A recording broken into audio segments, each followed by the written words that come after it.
And in any case, sure, absolutely. And of course I was over the moon to be able to do that. And it did not occur to me until years later, because I thought, where did that come from? It came from Gord. You have to understand what, and I'll compare this to Michael. There's several people in here who know Michael. Stand. They say be careful about meeting your heroes, but you would not want to not meet Michael Stanley or Gordon Lightfoot. They were sincerely, true-hearted, good people, really good people. So, and Gordon was like that. And whenever I would see him, he would ask me what I'd written lately. He's asking me what I've written lately. So in any case, that's one of our conversations, and I know Nora wanted to hear this. I was with him one time, and it was after Edmund Fitzgerald came out. And to me, Edmund Fitzgerald was the perfect contemporary folk song because it told about a story and a tale and an epic tale that happened that was a tragedy. Of course, you have to have tragedy in there. And it was in our time, we knew about it. We all experienced it on one level or another.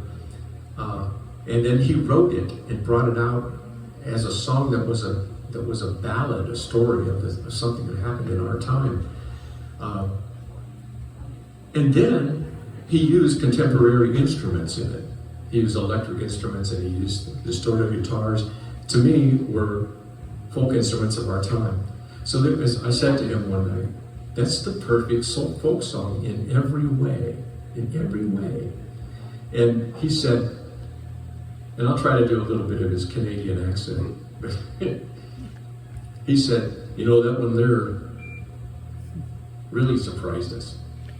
Because it was on Summertime Dream album, and they put Summertime Dream out as the song, the single.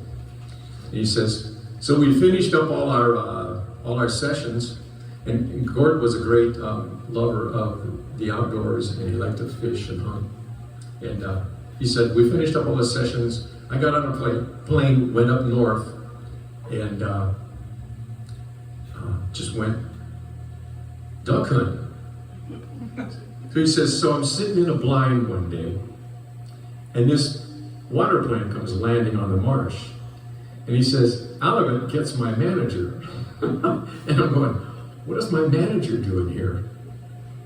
And he says, Gord, we got a hit. We got a tour. And he's thinking, Carefree Highway, or, you know. And he says, yeah, what is it? And he says, oh, it's the 8-minute song. You know, Edmund Fitzgerald. And he says, I could have shit myself. And anyway, they went on tour and the rest is history. But just, he was a kind, sharing, good person, a really good one, despite the fact that he was such a legend, a real honest-to-God legend. So in any case, when I was about 19, I lived in Memphis. And I had played a little bit before I got drafted, before I went away. I had played in some coffee houses around town. And there was one of them that I played at, and I played a gig at some church coffee house, and there was a guy named David Droller who played there. Alex knows David. And Alex was playing there too. And I didn't really know Alex at that point. And Alex played a couple of Gordon Lightfoot songs, and so did David. And it was like, whoa. So I thought, I gotta look that guy up. Well, the next thing I know, I'm off drafted and gone. So I'm in Memphis, I'm in this record store, and I find a Gordon Lightfoot album. It was one of his early ones, of course, and it was on United Artists. And there was a song on it that just took me and has never let me go. And that first album I ever heard of his. It's called Affair on 8th Avenue.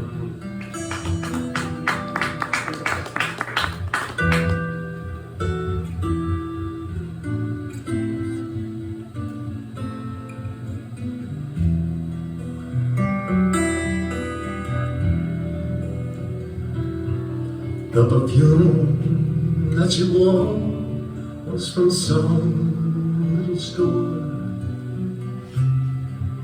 on the downside of town. And it lingered on long after she'd gone. I remember well. And she showed me her treasures of paper and tin. We played a game only she could win. Her long flowing hair came softly undone and lay all about. And she brushed it down as I stood by her side in the warmth of her love. And our fingers entwined like ribbons of light. We came through a doorway somewhere in the night. And she told me a riddle I'll never forget. She left with the answer I've never found yet.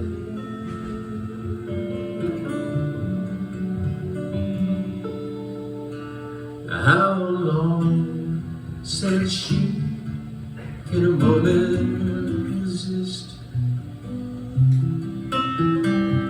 Belong to someone. What's wrong? What is right? When to live or to die? We must almost be one. If you should ask me what secrets I hide, I'm only your lover. Don't make me decide.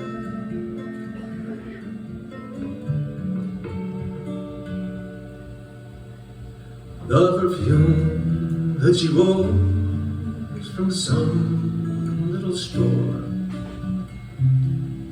on the downside of town. But it lingered on long after she'd gone. I remember it well. And she showed me her treasures of paper and tin. And we played a game only she could win. And our fingers entwined like ribbons of light. And we came through a doorway somewhere